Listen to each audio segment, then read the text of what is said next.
우리가 지난주에 살펴본 것처럼 예수님께서 유월절을 맞이해서 제자들과 함께 이 마지막 식사를 하셨습니다.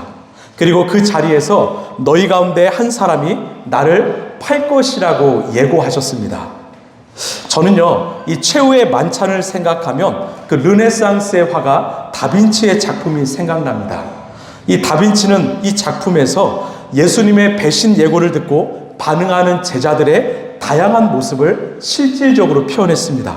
우리가 이 작품 다 알지요. 이 전체적인 작품만 봤지 아마 제자들의 이 표정, 제스처를 자세히 살펴보진 않았을 것 같습니다. 우리가 오늘 살펴보길 원하는데요. 맨 왼쪽은요, 바로 바돌로메입니다.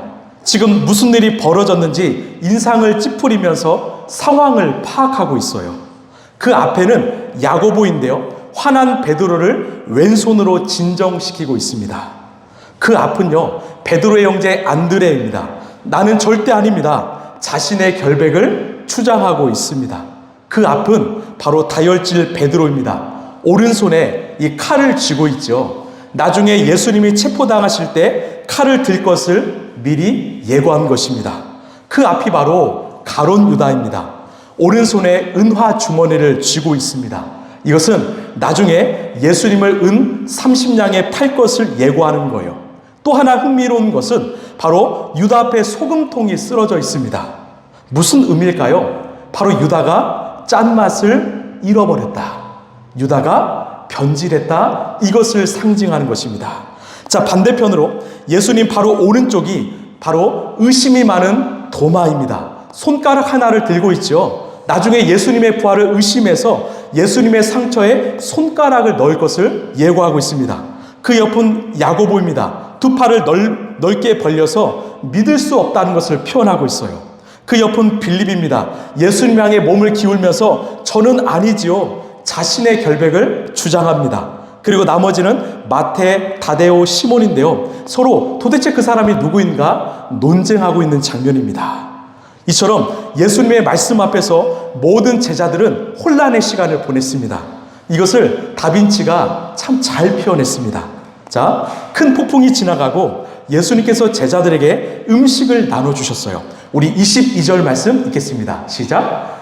그들이 먹고 있을 때 예수께서 빵을 들어서 축복하신 다음에 떼어서 그들에게 주시고 말씀하셨다. 받아라, 이것은 내 몸이다. 아멘.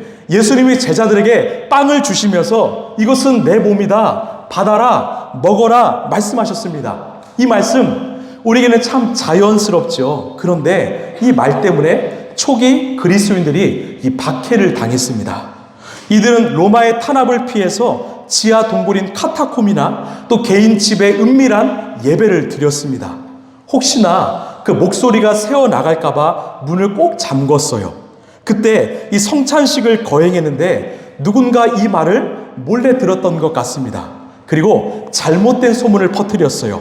야, 기독교인들은 비밀리에 모여서 뭐예요? 사람의 살을 먹는다. 사람의 피를 마신다. 그래서 기독교인은 이 식인종들이다. 이렇게 큰 오해를 받았고 기독교 박해를 정당화하는 명분이 된 것입니다. 사실 받아라, 이것은 내 몸이다. 이 말씀엔 참 귀중한 의미가 있지요. 예수님께서 제자들에게 떼어주신 빵은요, 예수님께서 십자가에서 겪으실 몸의 죽음을 상징합니다. 여러분, 우리 하나님이 우리에게 사랑하신다고 말씀하잖아요. 이 사랑은 관념적 사랑이 아니에요. 어떤 플라토닉 감성적 사랑 아닙니다. 자기의 몸을 내어주신 실제적인 사랑입니다. 만약에 우리 하나님의 사랑이 관념적 사랑이었다면 예수님 이 땅에 내려오실 필요가 없지요. 그냥 하늘 보좌 위에서 내가 너희를 사랑한다 말씀만 하시면 됩니다. 그러나 요한복음 1장 14절에 이렇게 말하죠. 말씀이 육신이 되어 우리 가운데 거하심에, 이것을 신학적으로 이 성육신이라고 합니다. 성육신은 기독교의 핵심 교리로 하나님이 인간의 육신을 입고 이 땅에 오신 사건을 말한다. 신성을 가진 하나님이 온전한 인간이 되심으로써 하나님과 인간 사이의 화목을 이루고 인류를 구원하셨다. 여러분 기억하실래요? 하나님의 사랑은 실제적인 사랑입니다. 몸의 사랑입니다. 여러분 믿으십니까? 인간의 몸으로 내려오셔서 십자가에 달리시고 당신의 몸을 찢김으로 말미암아 우리가 살아나게 된 것입니다. 우리가 이 실제적 사랑, 몸의 사랑을 경험하면 우리의 신앙도 달라집니다. 우리의 몸도요, 행동하기 시작해요. 머리로만 반응하는 것이 아니라, 내 마음으로만 반응하는 것이 아니라 내 몸으로 반응하기 시작합니다. 그래서 예수님의 사랑을 경험한 사람들은요, 지정의가 달라져요. 지식, 머리로는 예수님을 더 알아가기 시작합니다. 궁금한 거죠. 감정, 내 마음으로 예수님을 더 사랑하기 시작합니다. 더 중요한 것은 의지, 결단, 행동, 나를 사랑하신 예수님께 내 삶을, 내 몸을 드리기 시작합니다. 그래서 예수님을 만난 사람들이 경험하는 세 가지 변화는 생각이 변하고 또 마음이 변하고 행동이 변하는 것입니다. 결국 몸으로 예수님을 믿게 되는 거예요. 여러분, 우리는 몸으로 예수님을 믿어야 합니다. 우리 로마서 12장 1절입니다. 시작. 형제자매 여러분,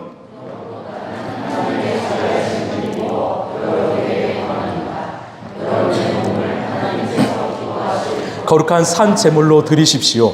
이것이 여러분이 드릴 합당한 예배입니다. 아멘. 하나님은 우리의 몸을 원하세요. 주일 아침 이 자리에 나온 행위, 찬양하기 위해서 일어나서 또 손바닥을 치는 그 행위, 기도하기 위해서 눈을 감고 손을 모으는 행위, 말씀을 듣기 위하여 귀를 여는 행위, 점심 식사를 준비하고 테이블을 세팅하는 행위, 꼭 서로 안아주는 행위, 이웃을 위해서 손과 발을 내어주는 행위, 이 행위가 바로 하나님이 원하시는, 하나님이 기뻐하시는 참 예배라고 주님은 말씀합니다. 여러분 믿으십니까? 예수님이 우리를 사랑하시기 때문에 예수님도 몸으로 이 땅에 오셨고 몸으로 우리를 섬기셨습니다. 이제 이 예수님의 말씀이 참 와닿지요. 받아라, 이것은 내 몸이다. 이것은 우리를 위해 아낌없이 자신을 내어주신 주님의 사랑입니다. 그런데 이 말이 더 놀라운 것은요, 이 받은 몸을 어떻게 하라고 합니까? 먹으라고 말씀합니다. 여러분, 우리 인간은요 늘 먹는 존재입니다. 공감하십니까? 예, 아침도 먹고 점심도 먹고 저녁도 먹습니다. 여러분, 우리는 밥만 먹을까요? 아니죠. 우리에게는 빵배가 따로 있습니다. 그래서 두쫑쿠도 먹고 버터떡도 먹고 또 오달공의 소금빵, 베이글도 먹고요. 왜 먹습니까? 살기 위해 먹지요. 몸에 에너지를 공급하기 위해 먹지요. 인간은 먹어야 삽니다.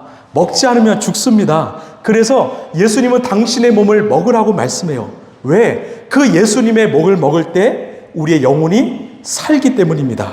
우리 요한복음 6장 54, 55절입니다. 시작. 내 살을 먹고 내 피를 마시는 사람은 영원한 생명을 가지고 있고 마지막 날에 내가 그를 살릴 것이다. 내 살은 참 양식이요 내 피는 참 음료이다. 아멘. 여기서 말씀의 핵심은 바로 참 투로입니다. 예수님의 몸이요 그냥 양식이 아니라 참 양식이에요. 우리가 먹는 음식은 그냥 양식이지만 예수님의 몸은요 참 양식입니다. 왜 참일까요? 예수님의 몸을 먹을 때 우리가 영원히 살 수 있기 때문이죠. 여러분, 우리 인간은요 본래 영원한 생명을 가지고 살았습니다. 그러나 인간이 생명 대신 하나님을 버리고 하나님과의 관계가 깨어졌을 때 하나님이 주시는 영원한 생명을 공급받지 못하게 되었고 결국 이 땅에 우리의 삶에 죽음의 권세가 찾아온 것입니다. 그때부터 우리 인간은 죽음의 지배를 받게 되었습니다. 태어나면서 이 죽는 순간을 늘 맞이하며 살게 되었지요. 우리 인간의 힘, 우리 인간의 노력으로는 그 죽음의 권세를 이길 수 없었습니다. 아무리 좋은 음식을 먹어도요, 아무리 좋은 이 약을 먹어도 죽음을 이길 수 없었습니다. 그런데 죽음을 이길 수 있는 유일한 방법이 있다면 바로 부활이요 생명이신 예수님을 먹는 것입니다. 참 양식이신 예수님을 먹고 마시는 것입니다. 그런데 우리 인간은 참 연약해서 이 방법을 잘 잊어버립니다. 예수님만 먹으면 사는데 잘 잊어버리죠. 그래서 어떻게 하셨는가? 우리 누가복음 22장 19절입니다. 시작. 예수께서는 또 빵을 들어서 감사를 드리신 다음에 떼어서 그들에게 주시고 말씀하셨다. 이것은 너희를 위하여 주는 내 몸이다. 이것을 행하여 나를 기억하여라. 아멘. 참 우리 예수님 인격적이세요. 참 섬세하십니다. 이 성찬식을 행함으로 예수님이 누구인가, 예수님을 먹으면 어떤 삶의 변화가 일어나는가 늘 기억하게 하셨습니다. 우리가 잘 잊어버리는 것을 알기 때문에 명령하신 거예요. 그래서 성찬식은 기억입니다. 성찬식은요, 바로 기억이에요. 이 성찬식을 통해서 지금 예수님이 나와 함께 하신다. 예수님의 자신의 몸을 통해서 우리에게 생명 주길 원하신다. 그래서 우리는 예수님의 몸을 먹어야 한다. 성찬을 통해서 우리는 자꾸만 기억하는 거예요. 아, 예수님을 먹어야지. 예수님과 함께 해야지. 기억하게 하시는 겁니다. 이 성찬식도요, 교파마다 다양한 의미와 해석이 존재합니다. 우리 장로교는 성찬식에 대해서 영적 임재설을 따릅니다. 영적 임재설이 뭐냐? 성찬식에서 빵과 포도주가 물리적으로 변하지는 않지만 성령의 역사하심을 통해서 실제 성도들이 영적으로 그리스도와 온전히 연합한다는 교리입니다. 왜 장로교의 이 창시자 존 칼빈은 영적 임재설을 주장했는가? 이 로마 카톨릭은요, 이 화채설을 주장했습니다. 이 수박 화채설 아닙니다. 이 화채설은요, 이 빵과 포도주가 실제로 예수 그리스도의 몸과 피에 실제로 완전히 변한다는 교리예요. 즉 물리적인 기적을 말했습니다. 이것은 너무 나간 주장이죠. 또 칼빈보다 조금 앞 시대에 살았던 쯔빙글리는 기념설을 주장했습니다. 빵과 포도주는 물리적으로나 영적으로 변하거나 임재하지 않으며 그냥 십자가의 사건을 기억하고 기념하기 위한 단순적 상징이란 교리입니다. 이 기념설이 과거의 기억이라면 영적 임재설은요, 오늘 실제로 일어나는 삶의 변화, 실제적인 사건을 의미합니다. 그래서 우리는 영적 임재설을 따릅니다. 우리가 성찬에 참여할 때 성령께서 임하심으로, 성령께서 역사하심으로 예수 그리스도의 생명이 우리 안에 실제로 임한다. 우리는 이것을 믿습니다. 그래서 여러분 다음번에 이 성찬식에 참여하실 때 그냥 참여하지 마시고요, 빵과 포도주를 먹고 마실 때마다 이 시간 성령께서 역사하셔서 내 안에 예수 그리스도의 생명이 임한다. 이 시간 내가 빵과 포도주를 먹고 마심으로 내가 예수님과 연합하는 시간이다. 내가 살아나는 시간이다. 이것을 소망하는 마음으로 참여하시길 간절히 소망합니다. 제가 더 하나 말씀드릴까요? 만약에 우리 안에 죄가 많아요. 아직 하나님과의 관계가 회복되지 않았습니다. 내 마음대로, 내 뜻대로 살고 있습니다. 그러면 어떻게 해야 할까요? 두 가지입니다. 하나는, 먼저는 성찬에 참여하면 안 됩니다.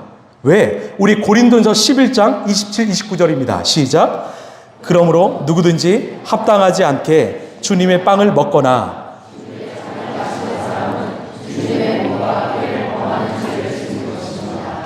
그러니 각 사람은 자기를 살펴야 합니다.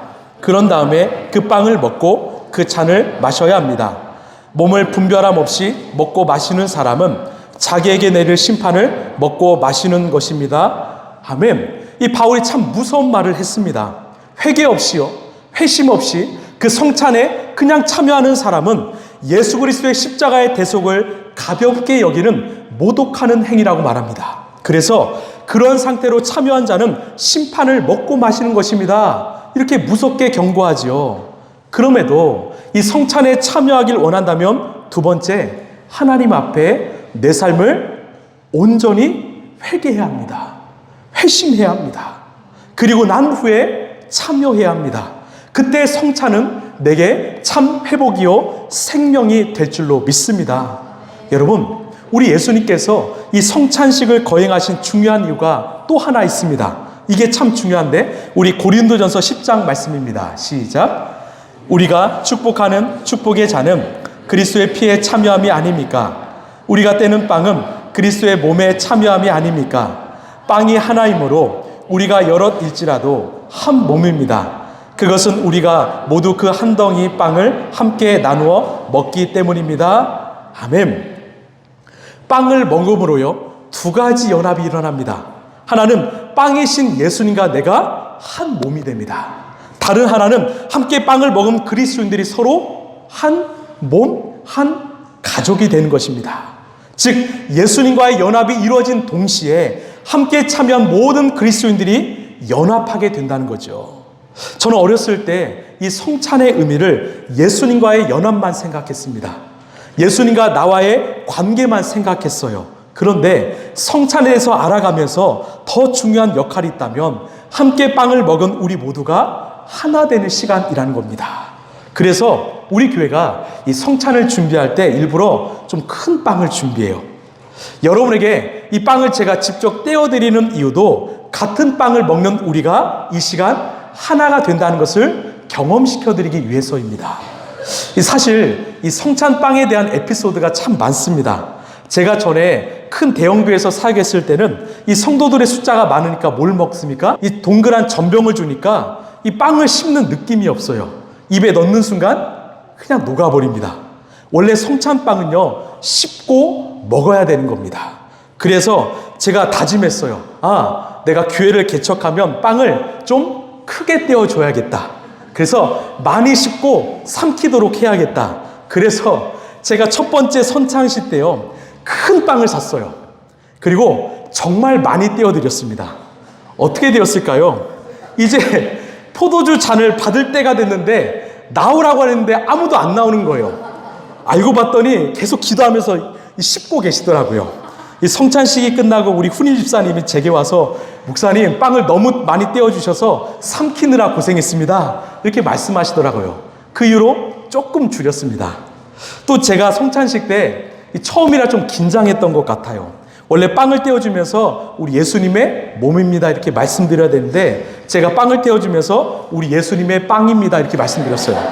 그 말을 들은 자매가 빵 터지고 또 뒤에 성도도 터지고 저도 터졌습니다. 힘들었습니다. 여튼 이 성찬의 중요한 의미 중 하나는 이 성찬에 참여하는 우리 모두가 한 몸, 한 가족이 되는 것입니다. 이 말은 또한 성찬은요, 누구든지 참여할 수 있다는 거예요. 예수님의 몸과 피를 마시고 먹는 일은요, 남녀노소 또 신분이나 국적이나 인종에 상관없이 참여할 수 있는 것입니다. 왜? 십자가의 구원은 누구에게도 차별하지 않기 때문입니다. 집이 가난하고 해서, 계급이 낮은 노예라고 해서, 어린 아이라고 해서 소외시키지 않는다는 겁니다. 모두가 똑같은 하나님의 자녀라는 거죠. 그래서 성찬의 식탁 앞에서는 모두 동등한 가족이 되는 것입니다. 실제로 이 초대교회에서 일어난 일입니다. 당시 초대교회는요, 우리처럼 이 단독 건물이 없었습니다. 이 초대교회는 한 성도의 집을 빌려서 거실에서 예배를 드렸거든요. 에베소, 빌립보, 고린도 교회 모두 사도 바울이 한 성도의 집 거실을 빌려서 교회를 개척했던 것입니다. 이 저녁에 모이면 만찬을 나누다가 성찬식을 하곤 했는데 당시의 권력자들이나 또 부자들은 오후 일과를 일찍 끝나고 일찍 마치고 여유롭게 교회로 들어왔습니다. 그런데 노동자들이나 또 노예들은 하루 일과가 늦게 끝나기 때문에 밤에 교회를 들어올 수 있었습니다. 여기서 문제가 발생했어요. 일찍 모인 부유한 성도들은요, 늦게 오는 가난한 성도들을 기다리지 않았습니다. 자신들이 가져왔던 이 고급 빵과 포도주를 먼저 다 먹어버렸습니다. 그래서 늦게 온 노동자나 노예들은 이 빵과 포도주를 가지고 올 형편이 안 되었기 때문에 그 텅 빈 식탁 앞에서 배를 굶어야만 했습니다. 에베소에서 그 소식을 들은 사도 바울이 화가 났습니다. 가난한 지체들을 굶주리게 하거나 성찬에 참여하지 못하게 하는 행위는 그리스도의 몸된 교회를 망가뜨리는 행위이자 십자가의 은혜를 모독하는 행위이다. 그래서 편지를 썼습니다. 우리 고린도전서 11장 33절입니다. 시작. 그러므로 나의 형제 자매 여러분, 여러분이 먹으려고 모일 때는 서로 기다리십시오. 아멘. 서로 기다려라. 늦게 올 수밖에 없는 처지에 있는 가난한 성도들을 위해 기다렸다가 함께 식사와 성찬에 참여하라는 명령입니다. 왜? 우리 모두는 한 몸, 한 가족이기 때문이죠. 더 놀라운 사실, 2세기 순교자 이 저스틴의 기록을 보면 성찬식이나 만찬이 끝난 후에 남은 빵과 포도주를 처리하는 이 방식이 좀 색달랐습니다. 일부러 이 저스틴은요, 빵과 포도주를 다 먹지 말라고 말했습니다. 음식 남기라고 말했습니다. 그리고 교회 집사들을 통해서 병들어서 예배 못 나온 이들, 또 감옥에 갇힌 이들, 홀로 과부가 된 이들에게 직접 빵과 음식을 배달해 주었습니다. 여러분, 이 성찬식은요, 우리의 생각보다 더 강력하고 더 크신 하나님의 사랑의 메시지입니다. 그래서 우리 라이프처치는 매주마다 이 점심을 맛있게 준비합니다. 우리에게 점심 식사는요, 바로 성찬의 의미입니다. 함께 밥을 먹음으로써 우리는 주 안에서 한 몸, 한 가족이라는 거죠. 그래서 오늘부터 여러분 식사하실 때 늘 이 드시고 같이 드시는 분들만 드시지 마시고 새로운 분들에게 찾아가서 함께 드시길 바랍니다. 이것이 바로 주님께서 우리에게 원하시는 성찬의 참된 의미입니다. 성찬은 예수님과 내가 연합하는 시간이요, 우리 모두 하나 되는 시간입니다. 또한 이 성찬은 감사의 자리인데요, 우리 23절입니다. 시작. 또 잔을 들어서 감사를 드리신 다음에 아멘. 예수님께서 제자들에게 빵을 주실 때나 잔을 주실 때 먼저 하나님께 감사를 드렸습니다. 왜 감사했을까요? 죄로 인하여 죽을 수밖에 없었던 우리 인간을 용서해 주시고 구원해 주신 것에 대한 감사의 고백이었습니다. 우리를 살려주신 것에 대한 감사의 고백이었습니다. 그래서 이 성찬을 헬라어로 유카리스티아라고 하는데 이 뜻이 바로 감사입니다. 성찬은 곧 감사라는 거죠. 그리고 이 유카리스티아의 정확한 뜻은요, 작은 감사가 아닙니다. 아주 큰 감사예요. 굉장히 큰 감사입니다. 여러분, 지난 한 주 동안 감사한 일들 참 많았지요. 그런데 우리 인생의 최고의 큰 감사는 무엇입니까? 바로 우리가 예수님을 믿음으로 구원받은 것 아닐까요? 그래서 우리가 성찬에 참여할 때마다 나를 구원하신 그 주님을 생각하며 감사해야 하는 것입니다. 그렇다면 마지막으로 이 성찬 언제까지 해야 할까요? 우리 26절입니다. 시작. 그러므로 여러분이 이 빵을 먹고 이 잔을 마실 때마다 주님의 죽으심을 그가 오실 때까지 선포하는 것입니다. 아멘. 바로 주님이 다시 오실 그날까지 우리는 성찬식을 해야 합니다. 그런데요, 더 중요한 것은요, 이 성찬에 참여하는 사람들에게 한 가지 사명이 있다는 거예요. 사명이 있다는 것입니다. 어떤 사명? 바로 예수님의 죽으심을 선포하라는 겁니다. 예수님의 죽으심을 전하라는 거죠. 다시 말해서 성찬식과 선교적 사명은 연결되어 있는 것입니다. 성찬에 참여한 모든 크리스찬들은요, 예수님의 죽으심을 전해야 하는 사명이 주어진다는 것입니다. 그래서 성찬과 선교는 한 세트입니다. 예수님의 피와 몸을 먹고 마신 사람들은 반드시 예수 그리스도의 십자가를 전해야 하는 사명이 있는 것입니다. 여러분, 선교는 무엇일까요? 예수님의 몸을 먹은 자가 이제 내 몸으로 예수님을 전하는 것입니다. 예수님의 보혈을 마신 자가 내 몸으로 예수님의 보혈을 전하는 것입니다. 우리 교회에서 지난주에 일본 선교를 다녀왔습니다. 일본은 우리나라와 뗄래야 뗄 수 없는 관계입니다. 1882년에 이수정이라는 사람이 일본의 선진 농업 기술을 배우러 갔습니다. 거기서 일본의 대표적인 농학자 또 독실한 크리스천이었던 이 스다센, 이름이 참 세죠? 이 스다센 박사를 만났습니다. 그 박사가 죄송합니다. 이수정에게 예수님을 전했어요. 그리고 자신이 가지고 있었던 한문 성경을 전했습니다. 그 성경을 읽다가 그가 예수님을 만났고 예수님을 영접해서 세례를 받았습니다. 크리스찬이 되었습니다. 그리고 2년 후에 그는 일본 땅에서 한글로 번역한 최초의 성경인 이 마가복음을 번역했습니다. 그리고 거기서 끝이 아닙니다. 이수정은 이 한국 땅이 복음이 전파되기를 간절히 바랬고요. 1883년 미국 감리교와 장로교에 조선의 선교사를 파송해달라 이 편지를 보냈습니다. 이 편지는 이 미국 교계에 큰 울림이 되었고요. 당시에 선교지를 두고 고민했던 장로교 언더우드와 감리교 아펜젤러 선교사가 그 내용을 듣고 조선 땅에 가기로 결심했습니다. 또한 1885년 미국을 떠나 일본을 거쳐 조선에 입국하려고 했던 이들이 이 언더우드 아펜젤러 선교사가 도쿄에 도착했을 때 이수정 선교사가 마중 나왔고 한국어 교사가 되었고 간단한 한국말과 또 조선의 풍습을 가르쳐 주었습니다. 또한 이들의 손에 자신이 번역한 마가복음을 쥐어주었습니다. 그래서 이 언더우드 아펜젤러 선교사가 1885년 4월 5일 인천 제물포 앞바다에 성경, 한글로 된 성경을 가지고 한국 땅에 들어올 수 있었던 것입니다. 이 이수정 선교사, 비록 44살의 젊은 나이에 순교했지만 그의 삶을 통해 우리나라에 복음이 들어올 수 있었던 거죠.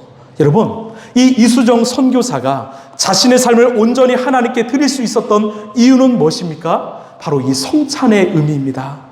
예수님의 몸과 피를 먹고 마셨기 때문이죠.